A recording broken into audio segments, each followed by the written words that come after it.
BPL 2025-এর Dhaka পর্বের সবগুলো match শেষ হয়ে গেল, ঢাকা কিন্তু এখনো একটা সিঙ্গেল ম্যাচও জিততে পারে নাই। মূলত সাকিব খানের ঢাকা এবার বিপিএল এর শুরুতে যে পরিমাণ হাইপ ক্রিয়েট করছিল, সেই হাইপটা কিন্তু তারা সময়ের সাথে ধরে রাখতে পারে নাই।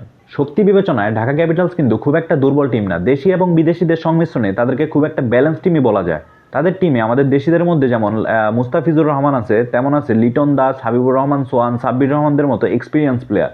কিন্তু তারা কিন্তু তাদের নামের সাথে তাদের যে পারফর্ম তা কিন্তু খাপ খাওয়াইতে পারতেছে না। লাইক লিটন দাসের পারফরমেন্স আর মুস্তাফিজের পারফরমেন্স যদি আপনি দেখেন, তারা ধারাবাহিক ফ্লপ যাচ্ছে। অন্যদিকে ঢাকা ক্যাপিটালস যে বড় বড় তারকা ভিড়াই ছিল, অর্থাৎ বিদেশি প্লেয়ারদেরকে like Alex Hales, Saim Ayub, তারাও কিন্তু নানান কারণে আসতে পারতেছেন না বা অন্য কোনো দলে চলে গেছে। লাইক অ্যালেক্সেলস কিন্তু এখন রংপুর রাইডার্সে খেলতেছে।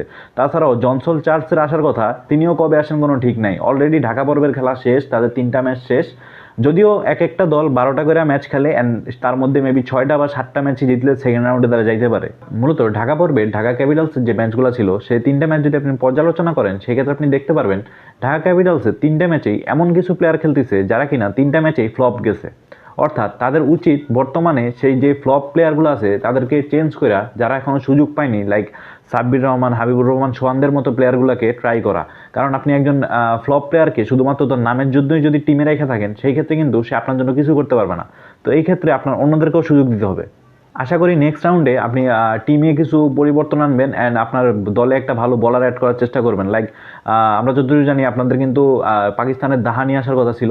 তো দাহানিকে যদি অ্যাড করে মুস্তাফিজের সাথে একটু কাজে লাগায়া যদি স্ট্রং করতে পারেন অ্যান্ড মুস্তাফিজ যদি তার ফর্মে ফিরে আসতে পারে, সেক্ষেত্রে ঢাকা ক্যাপিটালসের এখনও চান্স আছে টানা কিছু ম্যাচ জেতার পরে সেকেন্ড রাউন্ডে যাওয়ার। অ্যাজ এ ক্রিকেট ফ্যান আমি কিন্তু চাবো না ঢাকা ক্যাপিটালস গতবারের মতো এবারও ফার্স্ট রাউন্ডে বাদ পড়ুক। মূলত গতবারও কিন্তু তারা ফার্স্ট রাউন্ডে সবার আগে বাদ পড়া টিম।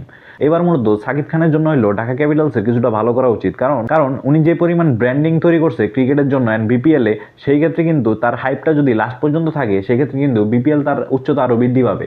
তো বিপিএল এর জন্য হইলেও ঢাকা ক্যাপিটালসের কিন্তু সেকেন্ড রাউন্ডে যাওয়া উচিত।